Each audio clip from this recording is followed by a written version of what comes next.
Assalamualaikum warahmatullahi wabarakatuh.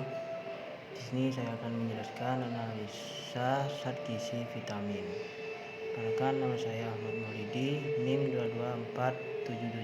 22477110012. Definisi senyawa organik yang tidak termasuk dalam golongan protein, karbohidrat, lemak yang terdapat dalam jumlah kecil dalam bahan makanan tapi sangat penting peranannya bagi tubuh. Senyawa organik dengan berat molekul rendah yang dibutuhkan manusia dan organisme hidup lainnya sebagai sumber nutrisi yang diperlukan dalam jumlah kecil untuk metabolisme normalnya.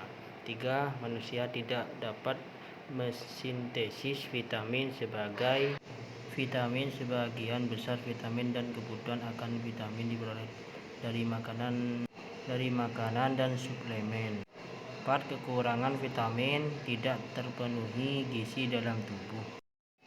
Analisa vitamin. Informasi komposisi vitamin makan diperlukan untuk menentukan asupan guna mengetahui kecukupan dan perbaikan status gizi manusia. 2. Metode pengujian yang reliable dapat dipercaya handal sangat diperlukan untuk menjamin akurasi food labeling. Yang perlu diperhatikan dalam analisa vitamin: 1. Akurasi dan presisi. 2. Faktor ekonomis. 3. Jumlah sampel atau ketersediaan sampel. 3. Metode yang dapat diaplikasikan. 4. Kondisi seperti cahaya, oksigen, pH, dan panas supaya tidak merusak. 6. Homogenisasi sampel. Analisa vitamin interaksi. 1.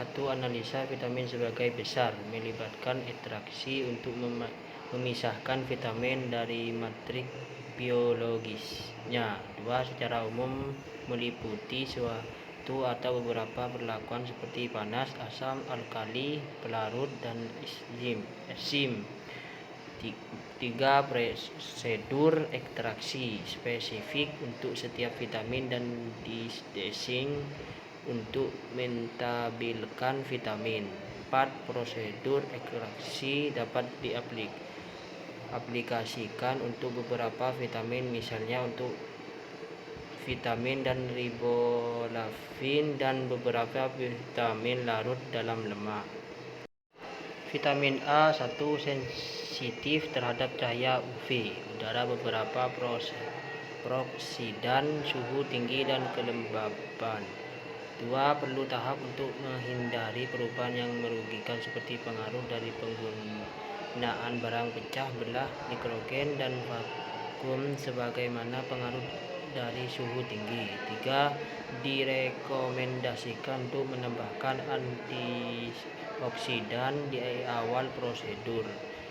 4. HPLC, metode yang dapat diterima dalam pengukuran vitamin A karena akurat. Vitamin C. 1. Berbentuk asam ascorbat dan asam dihidroascorbat. 2. Mudah teroksidasi terutama oleh tingginya pH dan adanya katalisator seperti Fe dan ion Cu, sehingga perlu prosedur yang didesain rendah pH dan adanya chelating agent.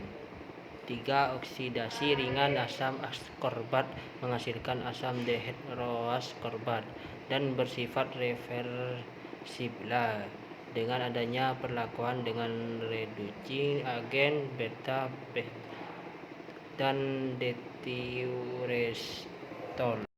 Vitamin E. 1. Dalam bentuk 8 komponen yang berbeda dalam makanan dan semuanya adalah 6-hidroksichroman. 2. Famili vitamin E terdiri dari alfa, beta, gamma, dan delta tokoferol. 3. Ciri-ciri sebuah rantai cabang jenuh dari 3 unit isoprene dan berikatan dengan tokoferol tidak jenuh. 3. Tahap panas dan asam. Karena bersifat antioksidan, maka vitamin E akan mudah teroksidasi, terutama bila dalam minyak tinggi, timah, dan garam besi. 4. Mudah rusak oleh sinar UV. Sekian dari video kami. Bila ada kesalahan, mohon maaf. Assalamualaikum warahmatullahi wabarakatuh. gitu.